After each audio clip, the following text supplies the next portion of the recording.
Bien, el título del mensaje es La fe de un hombre gentil. Dice ahí en Lucas capítulo 7, versículo número 9, al oír esto, Jesús se maravilló de él y volviéndose dijo a la gente que le seguía, os digo que ni aún en Israel he hallado tanta fe.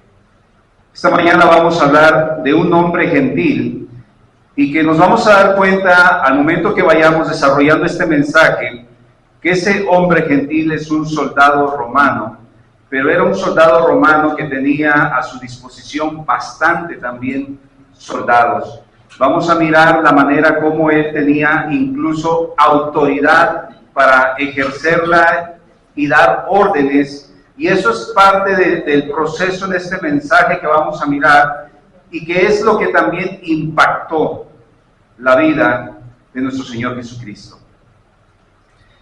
Bajo la dirección del Espíritu Santo, mis hermanos, vamos a analizar este mensaje, que de repente lo podemos entender que puede ser complejo o puede ser sencillo, según la disposición también que trae en su espíritu esta mañana. Pero vamos a hablar de una palabra que contiene dos letras y que uno la puede sentir que es tan pequeña la palabra, pero que es tan importante en la vida de todo creyente.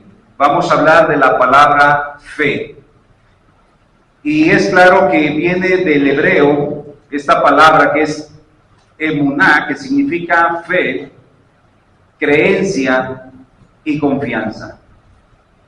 Ahora, Génesis capítulo 15, versículo número 6 nos dice, y creyó a Jehová y le fue contado por justicia. Este versículo, cuando dice, y creyó a Jehová y le fue contado por justicia, podemos entender que está hablando del padre de la fe. Nos referimos a Abraham, que él le creyó a Jehová. Y nosotros entonces preguntémonos cuánto le hemos creído a Dios. ¿Cuánto le hemos creído? Porque nos es fácil creer cuando todo está bien, pero cuando estamos en momentos muy críticos, en una encrucijada en nuestra vida, es donde de repente nuestra fe se activa o mengua. Ahora, ¿cuál es la proposición? ¿A dónde lo quiero llevar con este mensaje? ¿Qué es lo que quiero proponer en este mensaje? Y te hago una pregunta: ¿cómo está nuestra fe en nuestra vida? ¿Cómo está nuestra fe en nuestra vida? ¿Firme o inestable? ¿Cómo está? ¿Qué nos dice la carta de Santiago en el capítulo número 1, versículo número 6? Pero pida con fe, no dudando nada, porque el que duda es semejante a la onda del mar, que es arrastrada por el viento y echada de una parte a otra.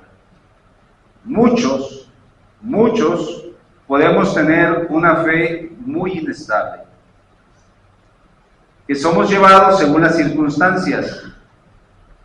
El mar avienta la ola hacia afuera, pero luego la arrastra. Y a veces nuestra fe está así, inestable, de un lado para otro, ¿no? Pero la exhortación es que no dudemos, activemos nuestra confianza, activemos nuestra dependencia no en nosotros mismos, sino en el Señor.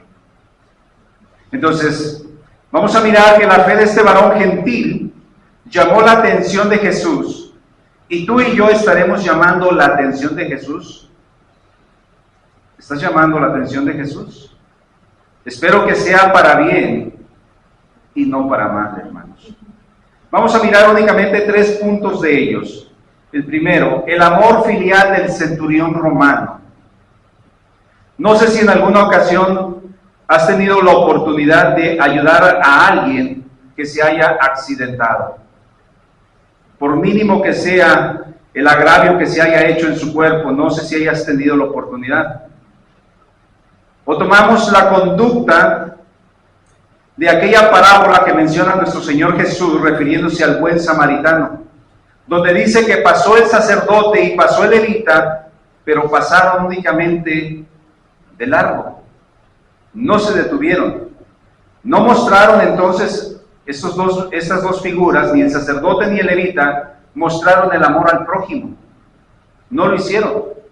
Pero ¿qué nos dice Proverbios 18:24? El hombre que tiene amigos ha de mostrarse amigo. Y amigo hay más unido que un hermano. ¿Qué tan amigo te muestras del prójimo? ¿Nos identificamos a veces con lo que les está sucediendo? ¿O nos alegramos y decimos se lo merecía? Vamos a mirar a través del desarrollo de este mensaje cómo este centurión pudo mostrar ese amor a alguien que le servía a él. Estaba a su disposición. Y ahorita, recordando un poco, hace tiempo, veníamos mi esposa y yo aquí al templo, era un miércoles, y donde está la cancha Cachorro, recuerdo que venía una moto demasiado recio y de repente derrapó. Pero ahí venían dos jóvenes, estaban uno muy pequeño, a lo mejor 12, 13 años, el otro unos 16 años. El detalle es que cuando vimos esto, mi esposa me dijo, párate. Yo traía en la mente de llegar al templo únicamente. Yo no sé si podemos ver en las mujeres el instinto de madre o algo más contundente lo que es ser un hijo de Dios, ¿no? Pues me hizo parar y al momento se bajó y comenzó a preguntarles que si se sentían bien, que si podían mover sus extremidades, que si había algún dolor, ¿no? Y a veces esa es la actitud que debemos de tomar, pero a veces cerramos nuestro corazón, ¿no? O a veces le damos premura es que voy a tal lugar, es que no puedo detenerme. O cuando de repente ves a alguien en carretera y dices, no, pues yo mejor me paso. Y lo ves ahí con las intermitentes y a veces uno dice, no, pues es que yo llevo prisa o no voy a llegar al lugar que pretendo llegar, ¿no? Cosas así. Pero estamos hablando de ese amor filial, de ese amor que pudo mostrar este varón, este centurión.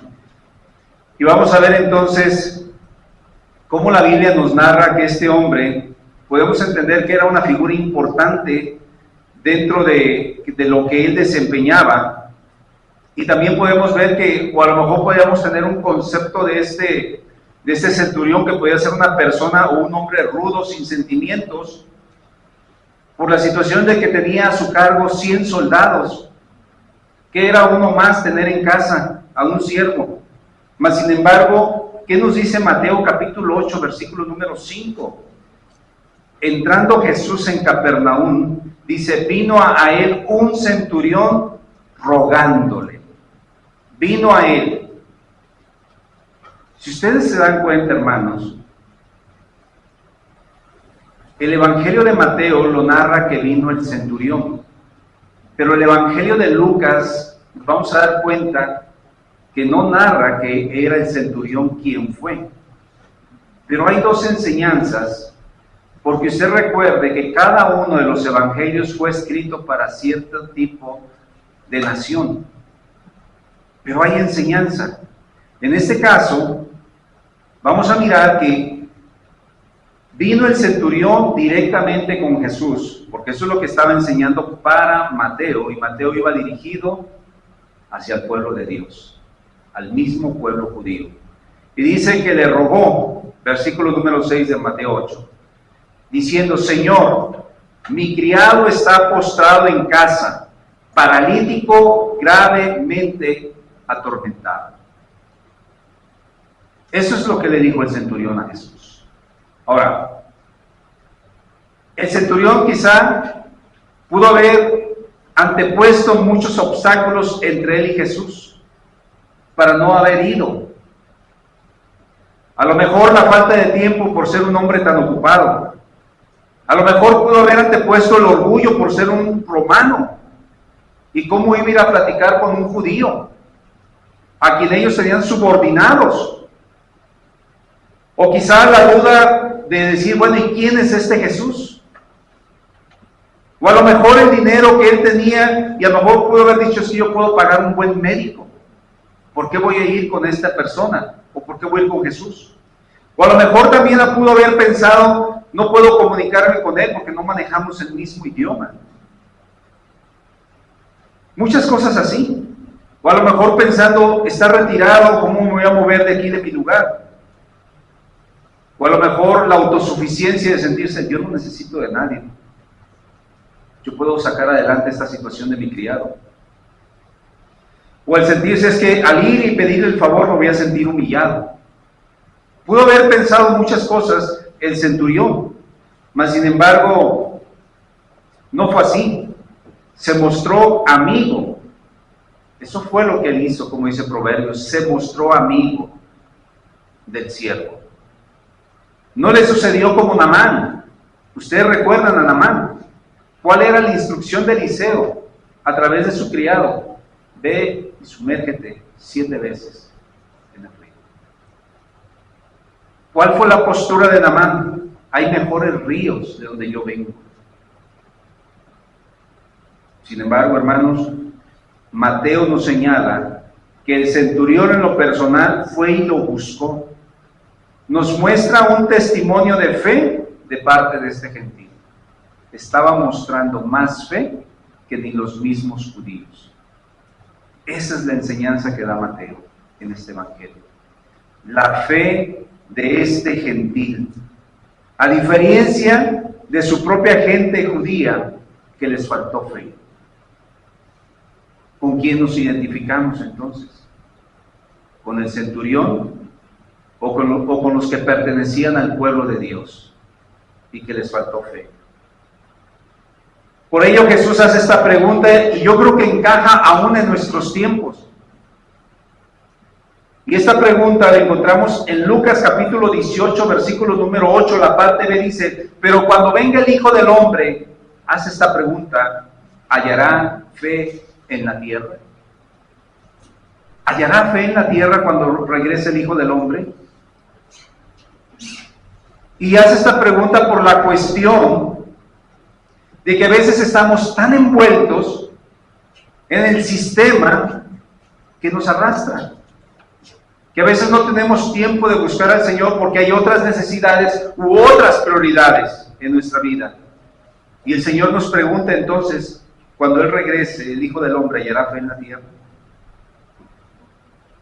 Pero a diferencia del Evangelio de Lucas, que resalta del centurión, que a pesar de que no era un hombre duro y sin sentimientos, sino que él expresa el testimonio de sus emociones por su criado. ¿Y cuáles eran esas emociones? El aprecio que le tenía, el amor que le tenía. Y a veces nosotros reprimimos nuestras emociones, a veces hacia nosotros mismos, hacia nuestra pareja, hacia los hermanos, mas sin embargo el centurión mostró lo que tenía, dio testimonio de ese afecto, de ese amor de amigos que tenía hacia su siervo. Usted recuerde cómo mostró Jesús sus emociones también y sus sentimientos estando frente a la tumba de Lázaro. Dice que Jesús lloró. Y a veces nosotros reprimimos el no dar testimonio de que verdaderamente a veces nos amamos como hermanos, amamos al prójimo, o reprimimos todo. Dice en Lucas capítulo 7, versículo 2, y el siervo de un centurión, a quien éste quería mucho, estaba enfermo y a punto de morir. Dice que quería mucho. Le amaba. Lo tenía una sobreestima, mis hermanos. Pero hay otro aspecto en este mismo Evangelio de Lucas, y que fue escrito para los gentiles, la buena relación que había entre los ancianos judíos y el centurión. Acuérdense que Lucas fue escrito para los gentiles, pero en sí para los griegos, ¿no? Y quizá a lo mejor lo que estaba enseñando en este evangelio es la buena relación que tenía el centurión. Así como la tenía con su siervo, también la tenía con los ancianos judíos. Versículo número 3 de Lucas 7. Y cuando el centurión oyó hablar de Jesús, envió unos ancianos de los judíos, rogándole que viniese y sanase a su siervo. La relación que tenía este varón, era un centurión romano, pero tenía buena relación con los judíos. Entonces, la respuesta de Jesús en este evangelio fue favorable. Jesús no dijo, no, pues no voy a ir. ¿Qué nos dice Mateo capítulo 8, versículo 7? Y Jesús dijo, yo iré y les sanaré. Entonces, esto nos enseña, mis hermanos, que el amor de Jesús no hace diferencia entre razas, nacionalidades, religión, color, seas blanco, seas negro, seas color amarillo, seas moreno, seas rico o pobre. No lo hizo. Así como no lo hizo con el siervo del centurión. ¿Qué nos dice Hechos capítulo 10, versículo 34? Entonces Pedro, abriendo la boca, dijo, en verdad comprendo que Dios no hace acepción de personas. Dios no hace acepción de personas. Nosotros pertenecíamos al pueblo gentil, pero porque Él no hace acepción de personas, fuimos alcanzados. Y aquí estamos. Y es una bendición, porque no hace acepción de personas. Esto me lleva a mi segundo encabezado, el amor ágape de Jesús hacia el enfermo del centurión romano. Jesús mostró su amor y mostró ese amor incondicional y aparte sacrificial, que busca el bien del otro sin esperar nada a cambio. Y esto es una realidad. Jesús vino y murió en la cruz, sin esperar que tú lo aceptases, pero Dios tenía tiempo para que tú lo aceptases. Él se entregó anticipadamente porque te amó primero. De la misma manera podemos ver ese amor sacrificial sin esperar nada a cambio. Así que optó por ir con la comitiva de ancianos judíos que expresaron de una manera cariñosa, amable y atenta de la persona del centurión y cómo había aportado para el pueblo judío. Por esa razón era apreciado este centurión con los mismos judíos. Lucas 7:4. Y vinieron a Jesús y le rogaron con solicitud, diciendo, es digno de que le conceda esto. En otras palabras, es merecedor que atienda su petición, es lo que le estaban diciendo los ancianos judíos a Jesús. Se merece que atiendas su petición. Versículo 5 de Lucas 7. Porque ama a nuestra nación y nos edificó una sinagoga. ¿Qué es lo que estaba mostrando este centurión con el pueblo judío? Que derribó el odio que se podía sentir hacia su persona como soldado romano. En vez de sentirse que lo odiaban por estar en ese lugar, él se hizo querer por el pueblo. A pesar de que era su opresor del pueblo judío, sin embargo, él se ganó el aprecio de ellos. A eso le nombramos nosotros entonces ese amor filial. El amor hacia los amigos. Como lo dice Mateo capítulo 5, versículo 43, oíste que fue dicho, amarás a tu prójimo y aborrecerás a tu enemigo. Versículo 44, pero yo os digo, quien dijo esto fue Jesús, pero yo os digo, amad a vuestros enemigos, bendecid a los que os maldicen, haced bien a los que os aborrecen y orad por los que ultrajan y os persiguen. Vean cómo cambió todo. Este hombre se dio a apreciar, a ser aceptado, a ser amado por los mismos judíos. Y eso es lo que nos enseña Lucas. Debemos de amar, debemos de aceptar, aún a nuestros enemigos. Y podemos decir que este centurión era, entre comillas, enemigo del pueblo judío, mas sin embargo era amado. Volviendo al centurión, él no dudó en buscar a Jesús, no se desgastó con alternativas ni remedios, ni con médicos. No tomó la decisión de esperar mucho tiempo porque también su siervo no contaba con suficiente tiempo de vida, porque estaba enfermo. Él no cometió el error de la mujer de flujo de sangre, como lo describe en Lucas capítulo 8, versículo 43, que nos dice, desde hacía 12 años y que había gastado en médicos todo cuanto tenía, y por ninguno había podido ser curada, se le acercó por detrás y tocó el borde de su manto, y al instante se detuvo el flujo de su sangre. El centurión dijo, yo no puedo perder tiempo. Mas sin embargo esta mujer dice que tenía 12 años y ya había gastado todo su recurso económico, había ido de un lado para otro, había caído con médicos, perdió mucho tiempo. Mas sin embargo, cuando ella se le acercó sigilosamente por detrás, por ser una mujer sucia por el flujo de sangre, no podía estar ahí. Incluso no podía ni tocar a nadie porque los hacía sucios, inmundos.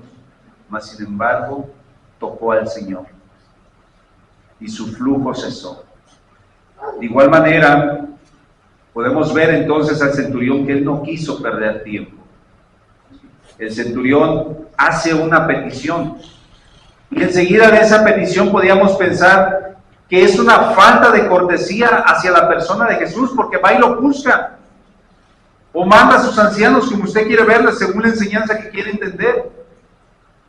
Primero le pide y después parece ser que viene una falta de cortesía hacia la persona de Jesús. Mateo capítulo 8, versículo 8, la parte B, dice, Señor, no soy digno de que entres bajo mi techo. ¿Cómo es que primero me buscas y luego no quieres que vaya? Aquí hay dos conjeturas. La primera, el centurión no se sentía digno y merecedor de que Jesús entrara a su casa. Y eso es lo que puede suceder muchas veces en nuestra vida. O cuando teníamos nuestra vida pasada. Uno decía, es que he sido un pecador, empedernido. He cometido tantas cosas en mi vida que no soy digno de que Jesús entre en mi vida. Mi vida está sucia. Así como a lo mejor este hombre pensó, no, pues es que no soy digno. ¿Y cuál era la otra? Que según la ley judía, Jesús no debía entrar a casa de un gentil. Jesús no podía entrar a la casa de un gentil. Y es probable que el centurión lo supiera también por el tiempo que tenía ahí viviendo. Porque se convertía entonces el judío en una persona ceremonialmente contaminada. Y no podía participar del culto en el templo ni celebrar las fiestas hasta limpiarse. Esto a lo mejor por esa razón le pide también el centurión que no entre. Pero para que me entienda esto, cuando Jesús fue llevado ante Pilatos, los sacerdotes no entraron. Me estoy refiriendo cuando fue apresado Jesús y fue llevado, los sacerdotes no entraron donde estaba Pilatos o a su casa, ¿no? O el lugar donde él estaba en su mansión, porque eso era el pretorio, ¿no? Pero bien, ¿qué nos dice Juan 18, 28? Refiriéndonos cuando estaban llevando a Jesús, ¿sí? Llevaron a Jesús de casa de Caifás, que era uno de los sacerdotes, sumos sacerdotes, al pretorio, ¿sí? Era de mañana, pero escuche esto, y ellos no entraron en el pretorio para no contaminarse y así poder comer la Pascua. No entraron para no contaminarse. Por eso les decía, quizá el centurión, por eso no quiso que entrara Jesús, que no entrara a una casa de un gentil y se contaminara. Con esta sugerencia entonces podemos entender que el centurión mostró, mis hermanos, su fe que tenía hacia Jesús, pero también respetó los requisitos ceremoniales de la religión. ¿Qué más? Volvamos al tema de Jesús. Jesús escucha y entiende la razón del centurión cuando le expresó su petición de no ser digno él, y le sugirió entonces otra alternativa. Lo vemos en Lucas 7:7, la parte B dice, por lo que ni aún me tuve por digno de venir a ti, estaba diciendo el centurión, pero di la palabra, le estaba diciendo a Jesús, di la palabra y mi siervo será sano. Con esta sugerencia, el centurión mostró su fe y su confianza en Jesús mismo. Y también le platicó el grado de autoridad que él tenía. Como diciendo, yo confío, no es necesario que entres. Como dice en Mateo 8:9, yo soy hombre bajo autoridad y tengo bajo mis órdenes soldados. Y digo a este, ve y va. Y al otro, ve y viene. Y a mi siervo, haz esto y lo hace. Estaba mostrando la fe que tenía en él, diciéndole, no necesitas entrar, yo entiendo, yo soy hombre también de autoridad. Entonces, mis hermanos, necesitamos entender qué fe tan grande podía tener este varón. Ahora, un ejemplo de eso, usted recuerda a la mujer griega y sirofenicia de nación que tenía un hijo con un espíritu inmundo y oyó de él, ella oyó de él, refiriéndonos a Jesús, y vino y se postró y le rogaba que echase fuera de su hija al demonio, y Jesús le dijo, deja primero que se sacien los hijos, porque no está bien tomar el pan de los hijos y echarlos a los perrillos. Respondió ella, aún los perrillos debajo de la mesa comen las migajas de los hijos. Esta respuesta impactó a Jesús. ¿Qué estaba mostrando esta mujer? La fe, la confianza. Y usted dirá, pero ¿por qué Jesús se refirió que primeramente tenían de comer los hijos, refiriéndose a la nación, a su gente? Y los perrillos eran nombrados algo así como despectivo a todos los que no pertenecían al pueblo de Dios. Incluso un perro era, ahorita lo tenemos de mascota, muchos hasta dentro de su casa y duermen con él, pero en aquellos tiempos un perro por lo regular estaba en la calle y en los tiraderos de basura ahí se alimentaba. No era domesticado un perro, pero era despreciado. Pero aquí Jesús le dice eso, pero la mujer le responde, aún los perrillos debajo de la mesa comen de las migajas de los hijos.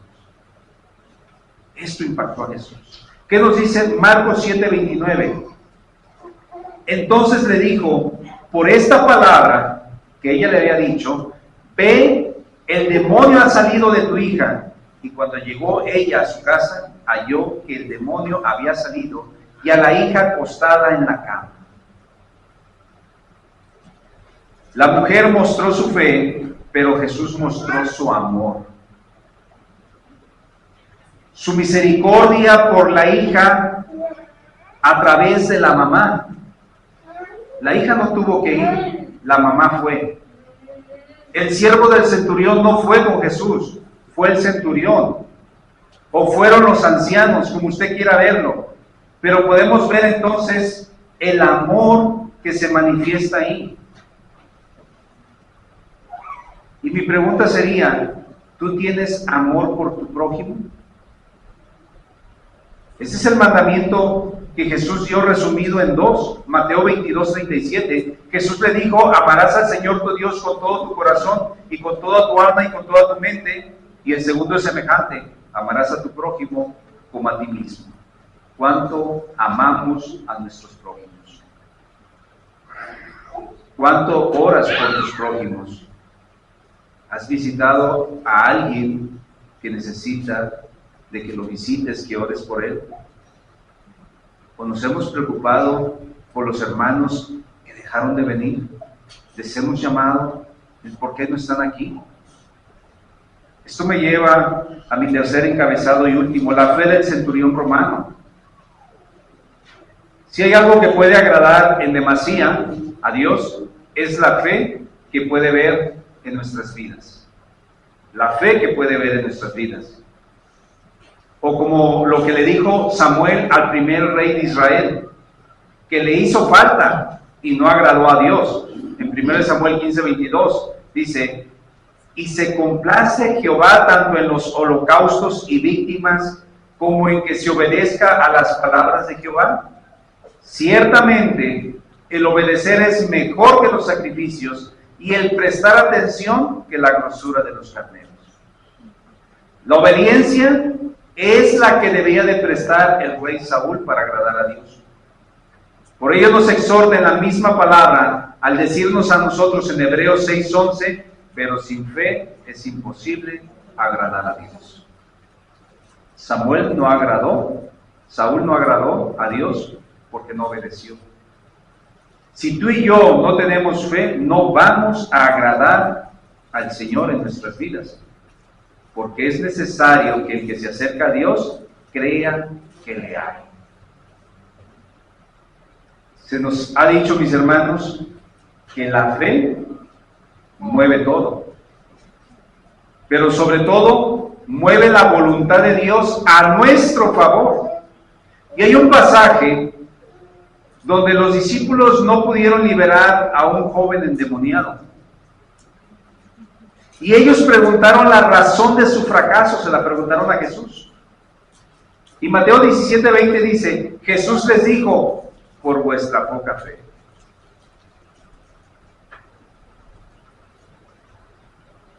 Imagínense, los mismos seguidores de Jesús, sus discípulos, los que compartieron con él 3 años, no pudieron liberar a este endemoniado, pero Jesús les dice, por vuestra poca fe.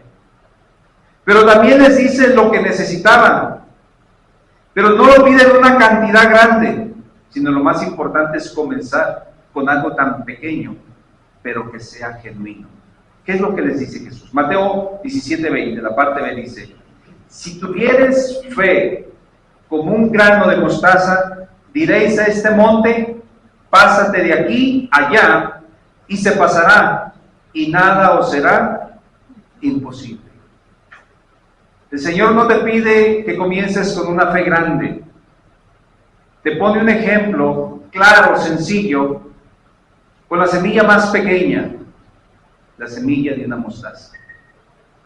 No te exige, pero sí quiere ver una fe inicial, aunque sea pequeña, pero dependiente del Señor. Eso es lo que el Señor quiere ver en nosotros. ¿Quieres llamar la atención de Jesús? Obedécele. Mantén viva la llama de tu fe, así como lo mostró el centurión romano en Lucas 7:9. Al oír esto, Jesús se maravilló de él, volviéndose y dijo a la gente que le seguía, o sea, a los judíos, os digo que ni aún en Israel he hallado tanta fe. ¿Qué impactó la vida de Jesús? La fe que encontró en este centurión. Por esta fe consiguió lo que anhelaba el centurión para su siervo, al que él amaba. ¿Qué es lo que consiguió? Mateo 8:13. Jesús dijo al centurión, ve y como creíste, te sea hecho. Y su criado fue sanado en aquella misma hora. ¿Qué tan importante es la fe que mueve la voluntad de Dios a nuestro favor? El Evangelio de Marcos nos dice que 4 hombres llevaban cargando un paralítico, pero que no podían acercarse a nuestro Señor Jesucristo por la multitud que había en la casa. ¿Qué hicieron estos varones? Descubrieron el techo donde estaba y bajaron el lecho del paralítico con Jesús. Marcos 2:5 dice, al ver Jesús la fe de ellos, no dice la fe del paralítico. ¿Quiénes tenían la fe? Los amigos del paralítico, de los 4.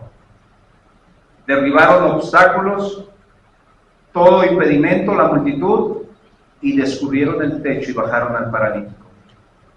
El centurión derribó todo también. Al ver a Jesús, la fe de ellos, dijo al paralítico, hijo, tus pecados te son perdonados.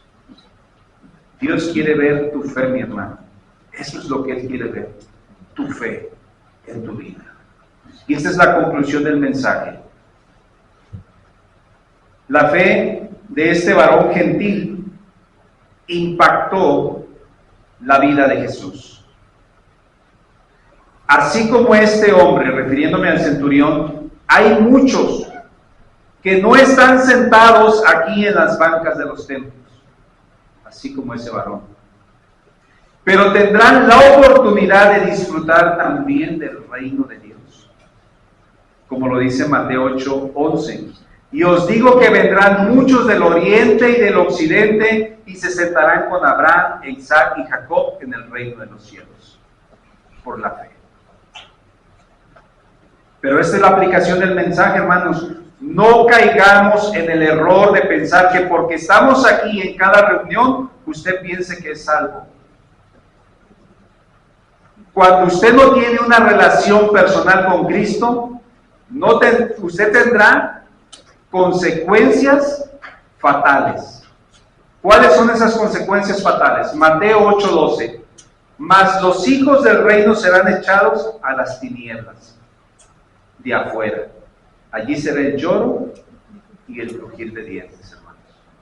No creas que porque vienes todos los domingos, o todos los miércoles, o todos los martes que tenemos actividad, o los viernes, últimos viernes, eres salvo. Muchos estamos aquí, pero no somos salvos. Y eso será fatal, porque seremos arrojados a las tinieblas afuera, y ahí será el lloro y el crujir de dientes. Oremos. Padre, te doy gracias por tu palabra. Gracias, Señor, porque a través de este hombre, de este centurión, podemos ver, Señor, cómo tú te manifestaste en amor y cómo usaste a este hombre también y lo dejaste plasmado en tus evangelios, también para que puedan ser, a través de su vida, enseñado a nosotros también, Padre. Como siendo un gentil, mostró más fe que ni la misma gente del pueblo de Dios. Mostró amor por su prójimo, porque le amaba. Padre, te ruego que nosotros seamos una iglesia que podamos manifestar amor, no solamente entre nosotros o a nuestras familias, no. Eso no impacta. Lo que impacta es que manifestemos amor, Señor, allá afuera, con el prójimo, hasta con el enemigo, Señor. Gracias por tu palabra, Señor. Que tu palabra, Señor, ministre nuestras vidas. En el nombre de Jesús. Amén. Dios les siga bendiciendo.